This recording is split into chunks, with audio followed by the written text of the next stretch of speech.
Welcome, college basketball fans, to the Full Court Press Podcast with LT and Sammy D.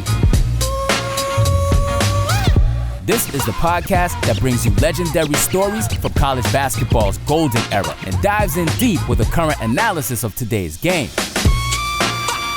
Get ready for the most energetic and entertaining college basketball podcast around. Let's get it.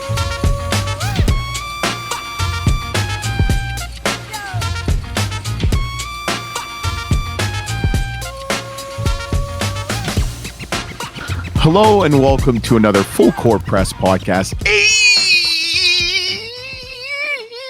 College basketball experience. Luke Taylor here, back in the saddle with my guy, my friend, my co-host. I was about to say my lover, but that would be weird because we're both happily married.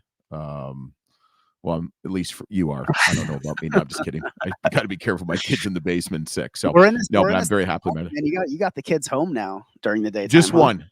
Yeah, okay. My daughter's off. Now it's I haven't talked to you much in the last couple of days because she had 2 tournaments, golf tournaments, and then it's just utter chaos. The summer's like tougher because now you got to figure out during the day. As Sebastian gets older, you'll understand it a little bit more. I mean, you do to a certain extent, but like in school, they're in school from, Lily starts at 7:45. She has to be dropped off. The boys are 8:26. So from 8:26 to 2:50, Lily gets picked up. Like everything's covered, right? The summer, not so much. It's chaotic, but you know what? I will. We've had the privilege of talking to a lot of head coaches here, the past month, and I'll take our schedule over their schedule the past month or so. What's going on? And, like college basketball is just like it's so crazy and wild right now with what some of these coaches are dealing with. So. Well, I think also too, and it's funny, you kind of brainwashed me, and I still love the Mountain West. I'm not brainwashed, but brought me to the dark side. But I will tell you, you did. And you know what I like about it is we know a lot of the coaches now. Some of the not a lot, but a handful of coaches in the Mountain West. So, and I like that it's later, so it's always 9-10 o'clock games, which I stay up late anyway, so it's great. But I will tell you, my first love has always been the Big East. Love the Big East. I grew up around the Big East. I love it. Yeah, I mean, we're 80s, 90s, and it's like Big East was synonymous with college basketball. It still is. They won 2 national championships. That's what I'm saying. They were like the first conference that was like synonymous with good, hard-nosed college basketball, right? ESPN, baby. That's how they started, with the Big East. Like it's like. If you're a college basketball fan and not a Big East fan, whether you like the teams or not, there's not a better conference, I don't think, in the country. And I'm somebody who grew up in the Big 8, Big 12 country. But just the competitiveness in the Big East year after year, like the coaching pedigree that's moved through that conference year after year. I mean, it's crazy. And even our next guest highlighted, it's like 4 of the last 8 national championships all belong to the Big East. So and it's crazy in the rivalries. Like I used to watch like Georgetown, Syracuse, Dikembe Mutombo, Patrick Ewing, Alonzo Mourning, Allen Iverson. Syracuse is my team. I love Syracuse. Adrian Autry, Lawrence Moten. I mean, even the coach we have next was a Big East stud, played for Pitt, and some of my favorite players, and I liked him. And I've told you this off air. The guy was a baller, and I love Charles Smith from Pitt. Jerome Lane was just understated. I mean, everybody knows him for that dunk, and this next guest tells you how good of a player he was. I mean, Jerome Lane was a ball player playing the NBA, but I mean, even other teams, like you look at the coaching pedigree. Danny Hurley at Seton Hall was a good player. Shanine Holloway was a freaking ball player at Seton Hall. I mean, look at Villanova, you got Kerry Kittles, you got Jalen Brunson. I mean, you've got there's so much history, and we're still not talking about some of these other programs like Boston College with Dana Barrows, Michael Adams. I could talk all day and name you every single star. We could talk for like 24 hours straight about Big East. Ray Allen, Donnell Marshall, Donnie Marshall, Kevin Ollie. I mean, it's just crazy. Yeah, it was awesome. I still love it.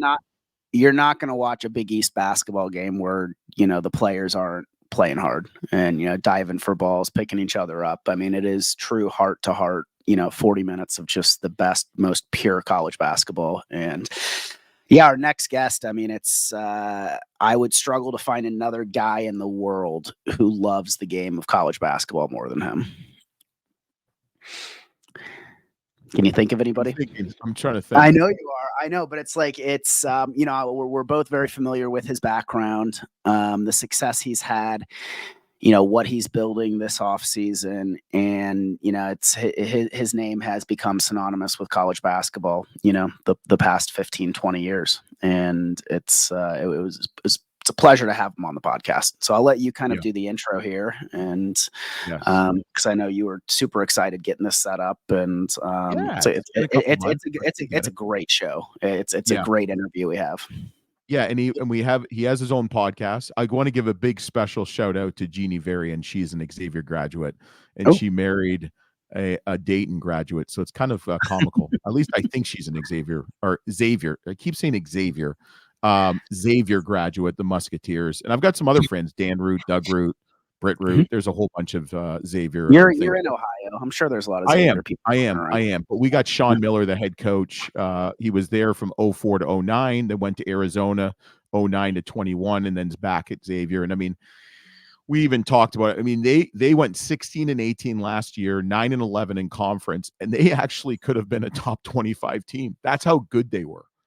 So yeah, they literally could have been a top 25 team. I mean, Desmond Claude unfortunately transferred to South Carolina or California, but they had Quincy Oliveri. They had some injuries, as we touched on, and I'm really, he says he's excited about how much talent he has.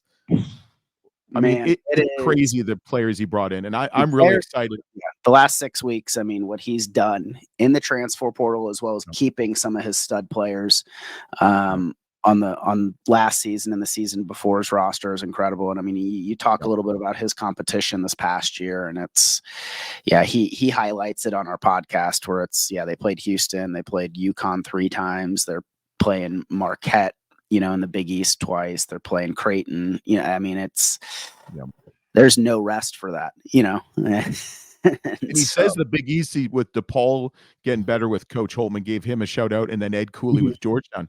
I mean, the Big East is going to be even stronger and deeper this year, which is going to be phenomenal.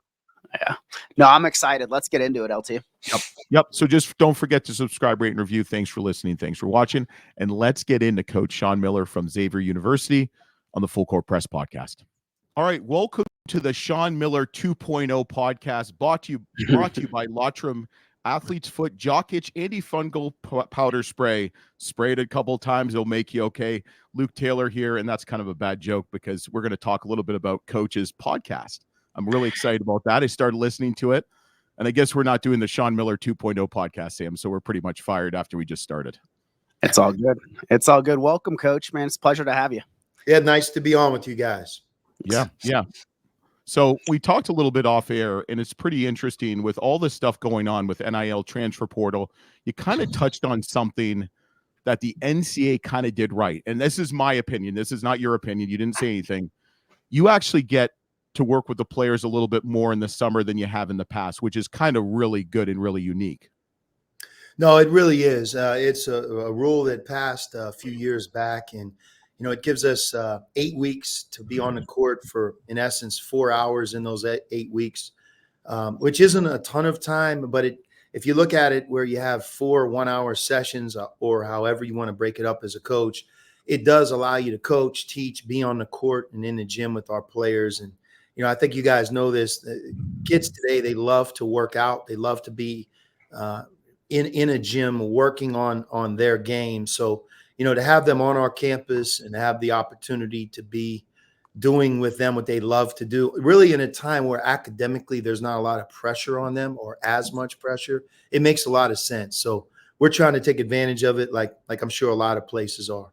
Yeah, and I think what's unique about it is you have all the guys there, because a lot of times you might have like 4 or 5 guys, when I was playing, got a long time ago, you'd have maybe a couple guys there in and out of the summer. Now you're actually building a team. You're building some chemistry. A lot of these guys, especially every year now that you're getting a huge turnover in the roster, now they're getting some touches with guys that they're going to be playing with for at least the next 6 to 9 months.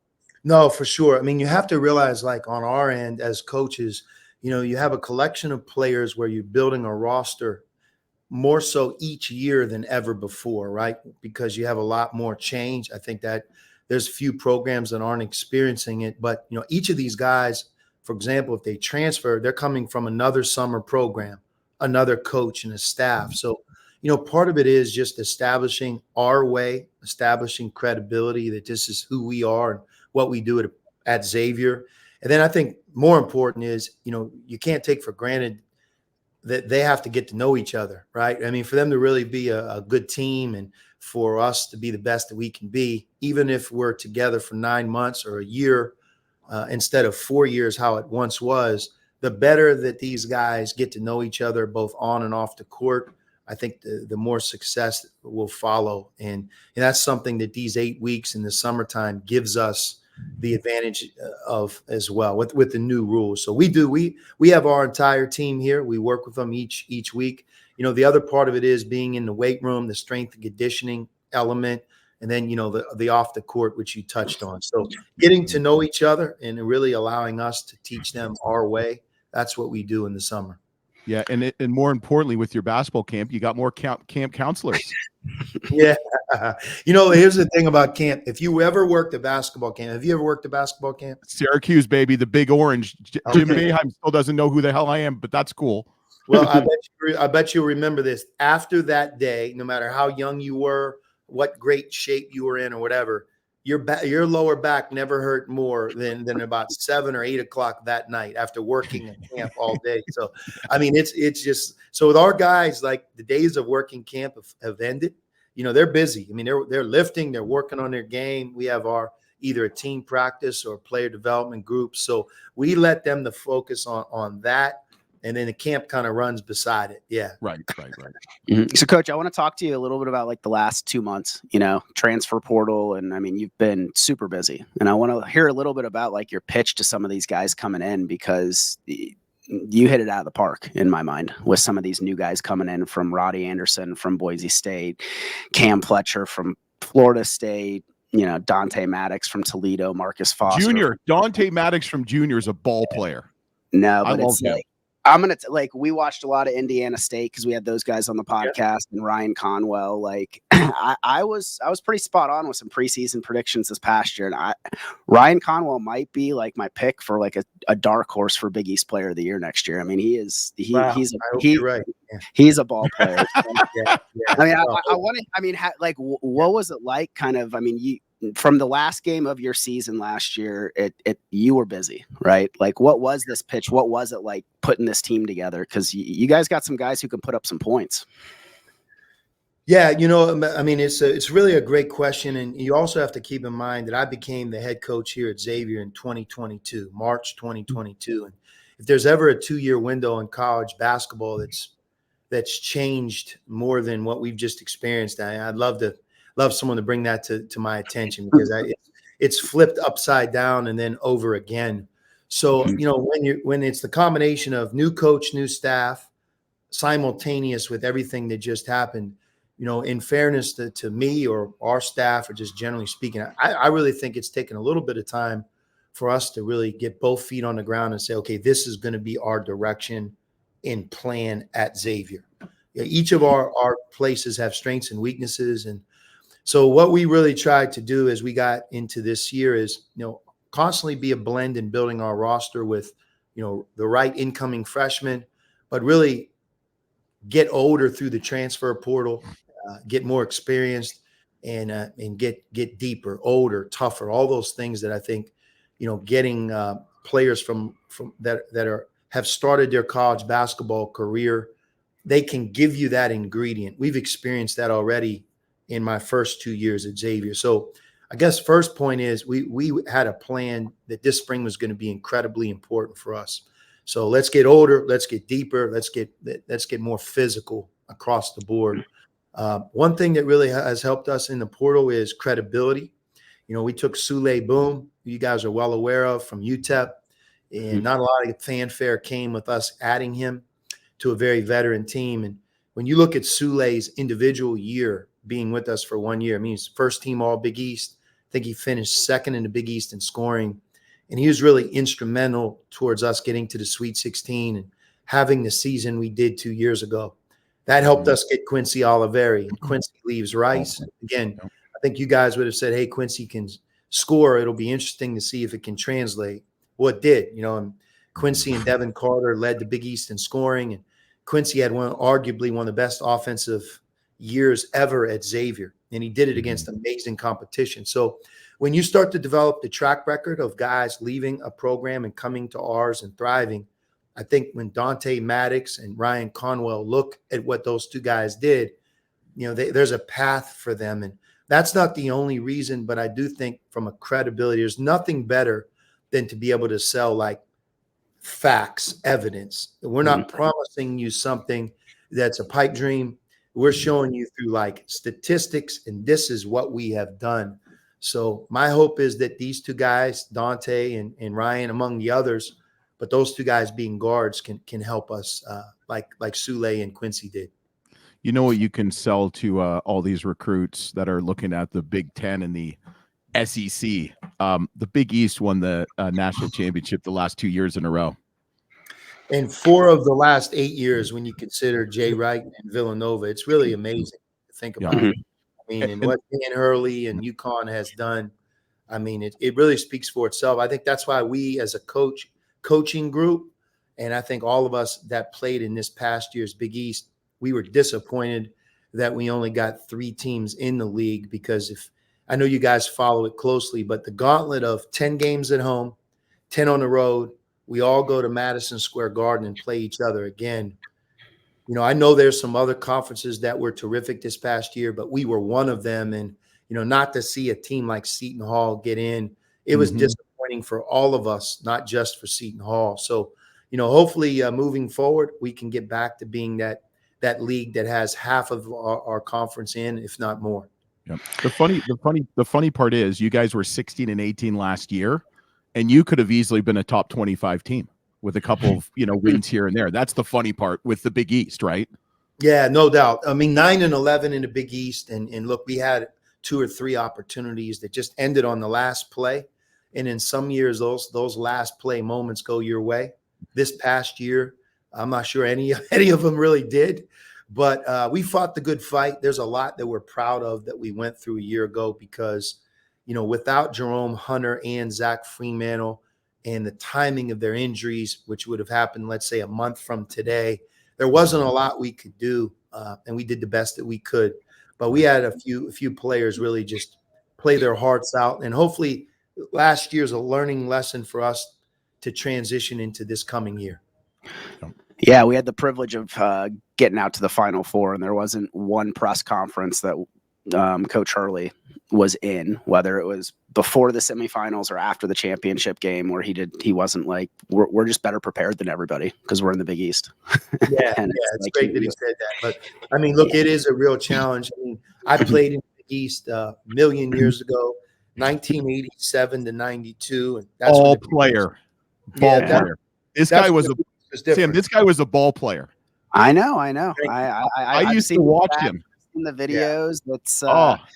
I pulled up a video yesterday preparing for this podcast, and 14-year-old Sean Miller on Johnny Carson. Yeah. So can you still do the ball handling skills that you were doing back then?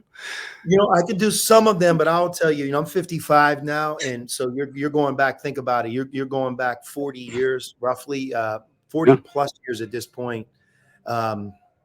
And, I always wondered when I was younger, like, at what point in my life will I not be able to do these things, dribbling, all this stuff, whatever. And I'd say I tapped out at around 52 for the record, So even with our summer camp, I'm more the observer. I try to give them a pep talk every day, but yeah, I can't really get down and do what I used to do. But what I was saying about when you've played in a Big East, players from that generation, Dan Hurley is one of them, right? Shaheen Holloway, a little bit younger, but if we didn't coach and you just talk to Shaheen about his days as a player at Seton Hall, or Dan, his players at Seton Hall, I mean, they could go on and on and on with stories and in respect for the coaches and the players. And it's like, And even though I'm a coach now, and the names of the conference have changed to some degree, it's still the same in that the physicality, the away crowd, how it feels in the months of January and February, where you're in a basketball school league. This is what we have. This is who we are. It's super important on all of our campuses, and you feel it. And you felt it as a player. I feel it as a coach, and I think it's a source of pride for all of us that like what we do is really important as part of the Big East footprint. And you hit on it. With so much change in these conferences where they now almost go from one coast to the next, almost all of those decisions were made with college football in mind. And the college basketball part of it has to just figure it out. Nothing's changed in the Big East. And I think that's really going to help us here in the near future where we're still the same footprint, 10 at home, 10 on the road, round robin. And what we have is about basketball, college basketball. And it's great to be a part of. Yeah. So you said you can't dribble, but do you think Jerome Lane can still break backboards? Man, I saw him 2 years ago at his Hall of Fame induction. I don't know. I tell you one thing, I wouldn't want to get in a fight or find him in a dark alley. I think he still would be fine in that area. But his ability to jump might have left him too. But back in the day, if you watch the old Big East, Jerome Lane, everybody thinks about him for the dunk, but remember, he led America in rebounding. He was a double-double, 18th pick in the draft. He was like before his time. He could handle and pass. He was an unbelievable player. Yep. I want to talk about some of the guys who you're really familiar with from the past couple of years. I want to start with Jerome Hunter. How's he doing? How's he feeling? Kind of a sad last 18 months, throughout his life, but it seems like he's incredibly resilient, and it's I'm sure you guys are all happy to get him back on the court here. Yeah, as much as the tough losses hurt a year ago, watching Jerome get injured in practice, and I think it was in late January, early February, that was by far the darkest day of the year because he had his heart situation last summer, which didn't allow him to play this past year. He finally gets cleared, and we're just in a non-contact setting, and he tears his Achilles. So on the heels of all that he's been through, resilience doesn't even do him justice to say that he's a resilient kid or person or basketball player. So he invigorates all of us. I think he motivates us. We're super excited to have him with us. A couple points: he graduated, so he's got his degree. He is on his road back now to his overcoming his latest setback, this torn Achilles. He's 4 months in. We expect him to be cleared for contact either late in the summer, but certainly early in the fall. And then we're going to take it, one day at a time. But we're optimistic that he's going to return to full health and be able to be with us on opening night in early November. And that's going to be an amazing setting and moment for all of us. Not only our team and locker room, but I think our fans, because if you follow Jerome Hunter's journey, nothing has been easy for him. And, when you see somebody just overcome and continue to fight, you develop a sense of pride alongside of him. So we work with him every day. I saw him this morning in the weight room, and he's in a good place. Nice. Yeah, when you check him into his first game next year, the Musketeer fan base, it's going to be electric. That's for sure. It'll be a great moment, sure. Yeah. And then you've got Zach Fremantle, 15 points, 8 rebounds a game. Like, are those hard conversations when you're bringing in such a talented transfer portal, for a guy like I have no idea how you're going to spread all these guys out next year. Like that may be the hardest challenge. Like you have a lot of guys who can put up some points, and so what's Zach's kind of mentality kind of coming into the summer with all these new guys? When we talked about, what we were going to do this spring and just building our program and, putting our roster together for this upcoming season, those are the problems that you want, right? Hey, coach, you got a lot of different guys. The problems you don't want is you don't have enough. Because there's no solution to that second problem, But I think that generally, Zach Fremantle was really one of the reasons we were able to convince so many of these guys to join us this spring. They want to win. And that's the one thing that you sense with older players. Like when you've gone through college seasons and you've been in a tournament, like for example, Lucina Traore was a part of Long Beach State's great run at the end of the season. And just watching the joy in their locker room and what they were able to do. And, now all of a sudden they're in the NCAA tournament. Well, he brings that to our locker room now. And, a guy like Dante Maddox, who's had 2 remarkable seasons at Toledo in the MAC, but yet hasn't been able to make the tournament because he gets knocked out. Ditto for Ryan Conwell. I mean, Ryan Conwell, as you guys alluded to, Indiana State was one of America's funnest teams to watch a year ago. They won 30 games, but he wasn't able to experience the tournament. So these guys, they want to be a part of March Madness. They want it. So when Zach Freeman was returning from his circumstances and his experience, they look at that as a good thing. Yeah. And Zach, just an update, he's full cleared. He worked out yesterday, and, knock on wood, we're just hoping he can have a healthy next 9, 10, 11 months. He deserves it. And he's a lot like Jerome. Those 2 guys, they've really overcome quite a bit, and we're really excited about both of them. But I'm anxious to see Zach back out there. I will tell you this. There are very few forwards that are going to play college basketball that are more adept and skilled on offense than Zach is at this point in his career. Yeah. That was crazy with Long Beach State. They fire their coach, then they make the tournament. Coach Monson. You don't oftentimes see that. Hopefully we won't see that again. Yeah. So I want to ask. Oh, go ahead, Sam. Real quick, Coach, but it's your roster is just filled with guys who want to win. I mean, they show up on big games, and I already kind of highlighted Ryan Conwell, but I mean, the first 4 games of the NIT tournament, he was averaging 23 points. And then the finals, he only had 3 points, and I looked at his other stat line, and he's a 4 or 5 rebound per game guy. And in the finals, when he wasn't shooting well, he grabbed 12 or 13 boards. And it's like, that's that kind of mentality where you're like, they'll kind of do what it takes to put their team in the best position. And I'm super stoked to kind of see what team gets on the court for the Musketeers next year. Yeah, no, thanks. We're excited as well. And I think the couple ingredients that we really try to bring into our locker room, and I know a lot of coaches talk about this, but now it's I think it's even more important than ever is just, you want guys that love the game, because if they love it, if it's just, you can't take this from me, Coach. I love this game. Like I watch it. I watch the NBA finals. I can't wait till the NBA finals start. These are my favorite players in the NBA. I watch college too. I'm in the gym constantly, early in the morning, late at night. Practice ends and they don't leave. They stay around. Those are, and that's an ingredient that becomes contagious. And, when you're a coach, you can make that player better. You have a better opportunity to improve him, to take him to new heights, because he's about it and he loves what he's doing. So far, and we're really early on, but I do think that we have a collection of guys that really love the game. And that also makes it a lot funner. Everyone's talking about making it fun for the players. Man, it's fun for a coach when you walk out there and you're looking at a group of 4 guys and they're eager to work out. They want to work out. So, it should be a fun summer around here. I'm excited, as you probably can tell. Yep. I got one quick question for him, then we'll go to the shot clock. So, Coach, a couple years ago, you played your alma mater. Okay. What is it like?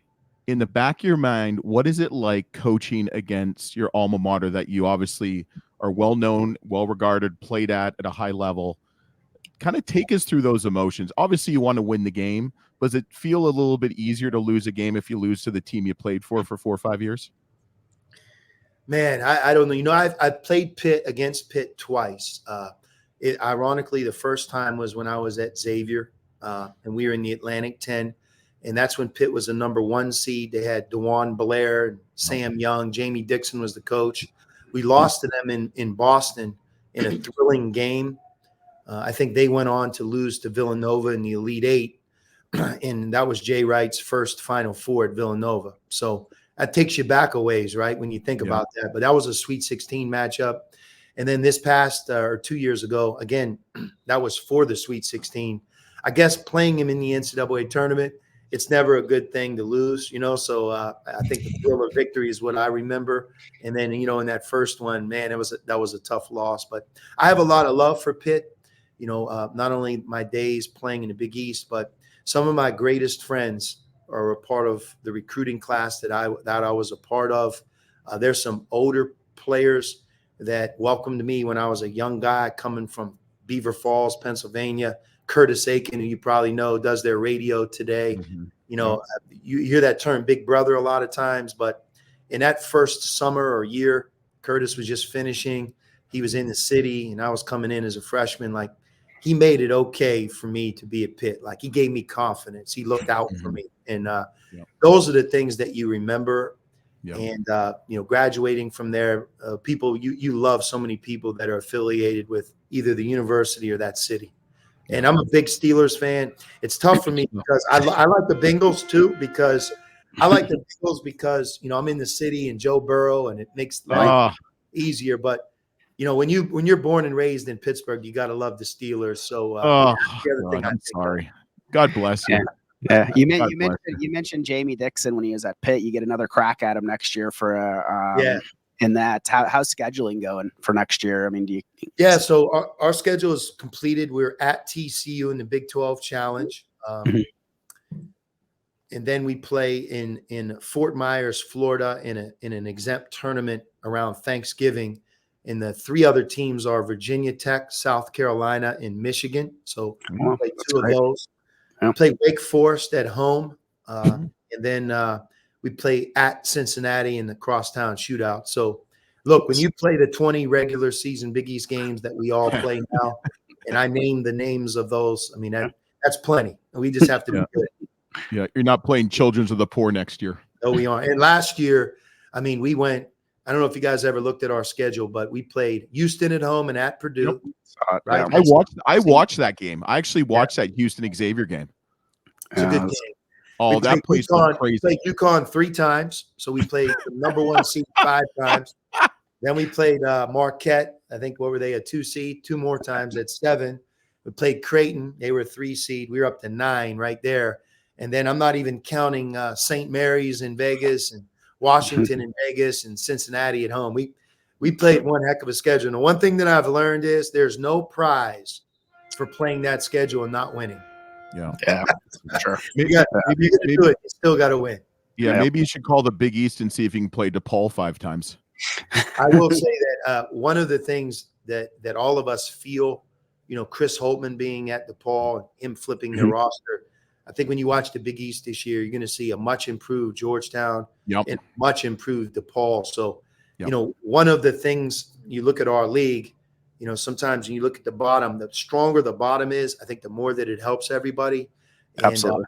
Look, I'm here to tell you, like, I don't know who will be at the bottom. I'm hoping it won't be us, but you'll be a good team. Our Big East will be from top to bottom, maybe better than it's been in a long time.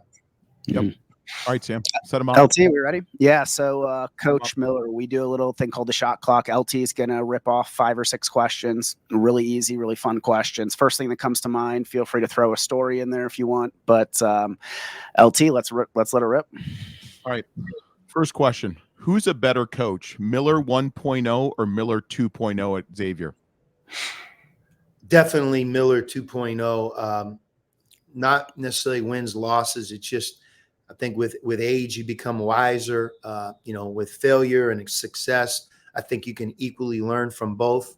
But, I feel like I have more of a command for everything now, maybe more so than ever before. You have to keep learning and growing and adapting. And, I think just my hope is that Xavier has the best version of me right now.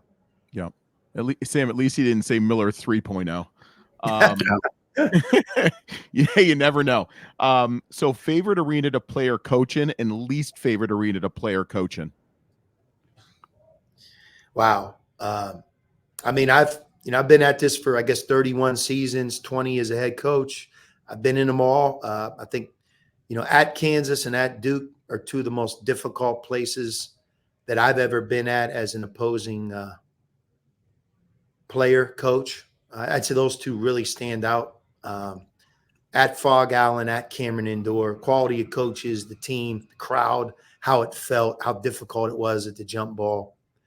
What about least by the way, favorite? UConn's pretty tough on campus at stores, UConn, but I'd stay there. The other part I would tell you is, man, I'm really lucky. I've coached at McHale Center for 12 years at Arizona, and I've coached at Cintas Center, now for 7, I guess, as the head coach. Man, you talk about 2 unbelievable home courts, McHale and Cintas. So I'll stop at those 4. Is there any arena you haven't coached in that you want to coach in? I haven't been in the Smith Center, the Dean Dome. Really? It's kind of no, I shouldn't say that. I was there when I was an assistant coach at NC State, obviously 5 times. I guess I have not coached against North Carolina as a head coach. It's almost amazing because I feel like I've gotten everybody else in terms of in the tournament or at an exempt tournament or regular season, but never coached against North Carolina. So every once in a while, I wonder when and if that time will ever come. Yeah. What was the one arena you hated playing in because of the sight lines?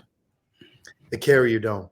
Yeah, I knew it was coming. That was just so difficult. 30,000+, and it was usually a cold winter day in January or February when we went up there. And look, you're playing against a Hall of Fame coach, and you're playing against, at the time that I played, at least 3 first-round picks. I mean, I'm talking Billy Owens, Derek Coleman, Ronnie Lee, Sherman Douglas, Stevie Thompson. I mean, wow. It was not an easy task. And the funny part is, depending on the way you're going, you switch at half. One, you've got the stands in the back, right? And then you have the sight line. And then the other side, the stands are the actual football stands. So it's kind of weird how, and then even the football, you got the left side is the actual football field, and the right is like brought in stands. So it's a really kind of, you're not playing actually in the middle of the Carrier Dome. People I don't think understand that. That's right. Yeah. No, it's and back then too, there was less TV channels. So I almost felt like all eyes were always watching us on the Big East. We have Big Monday or Big whatever it was. And I felt like that was the only game on TV. Like everybody watched that game. And when I went to Arizona and I was in the West, a lot of people, even out in the West, would talk about, man, I remember watching, Big Monday, Big East. It was the only game on, and I watched it after school, So, but playing in the Carrier Dome back then was quite a treat. All right. One word to describe Xavier. One word to describe Xavier.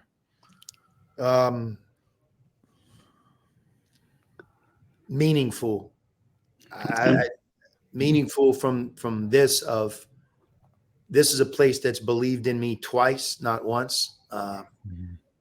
Place that I've been at now, when you consider the time that I was the assistant coach here, 10 years. This is year 11. People love college basketball here. What we do means the world to our university. Our players graduating means the world to our university. This is a community that's grown up watching Xavier basketball in different conferences. And when you work here and you're a part of this, it has great meaning to a lot of people. Yep. One word to describe the Big East. This is going to be a tough one. Give me one word to describe the Big East. Nasty. Well, that's a good one. And I don't mean that in a negative way. I mean, if you're not about this game, if you don't love this game, if you don't have a competitive spirit as a referee, as a fan, as a coach, as a player, this isn't for you. I use the word meaningful towards describing Xavier. Like Big East basketball, it's what we have. It's what we do. There isn't a college football stadium. I know UConn has one, but like this is about college basketball. And it's just, when you play a game, it's physical, it's tough, and it has great meaning, man. What you do is important. So important from the perspective of the sports world, and that's how I feel. And then when you recruit to it, and I mentioned earlier in the podcast here that it takes a couple maybe turns of it to get both feet on the ground as a new coach. And it took me a little bit of time to really, truly understand. Now, this hasn't changed much. If you're going to recruit someone here into this conference, they have to be tough. Yeah, absolutely. All right, let me ask you, what is the song that best describes you? I don't have an answer for you on that one. Yeah, I don't know. Nothing? You could pick it. Yeah, I wish I could. I don't have one. Yeah. Oh gosh. Okay. So this is going to be even a tougher one then. So if they did a Hollywood movie about your life, who would play you? Yeah. Wow. Yeah, I don't know. People tell me that I look like Jimmy Kimmel, so I don't know if that's true or not. And I know he's not necessarily an actor, but I'll let you guys decide. I let you guys decide whether I look like him or not. But yeah. Well, Sam, you want to set him up with the last question, and obviously, I'm disappointed he didn't ask. You know what? Maybe we'll ask Quincy the song that best describes you, Coach, since we've had him on the podcast. Yeah, I can only imagine. He'll give you an answer, though. If you need an answer for something, Quincy will definitely be the guy. Yeah. So, we had Quincy let me know what he says. All right. This season, he was a great interview. Really good guy too. So yeah, last question I got for you. You've coached some pretty good guys over your tenure as a head coach as well as assistant coach. I think you've got like 26, 27 guys who were drafted, played professionally in the NBA. Like if you could pick your starting five of all the guys who you've coached throughout your tenure, what would that starting lineup be? Hey, Coach, it's great. Start off pissing off half of your players that think they should be on there. So let's go. Come on, Coach. Man, I tell you what, I don't. Part of the problem I'd run into, just for example, do you take DeAndre Ayton, Lowry Markkanen, and Aaron Gordon? If you're starting five, you probably have to pick two of those three. It's positionless, Coach. It's positionless now. Let's be honest. So you could pick five centers if you wanted. Yeah. Well, it's I've had my luxury. I've had the privilege of coaching the number 1 pick, DeAndre Ayton, the number 2 pick, Derek Williams, number 4 pick, Aaron Gordon, number 6 pick, Benedict Mathurin, number 7, Lowry Markkanen, 8, Stanley Johnson. So those guys are all lotteries. Colby Jones, Jordan Crawford, Derek Brown, 3 guys here at Xavier. Hopefully we have quite a few more down the line, but TJ McConnell, who you watched have just like an epic playoff performance.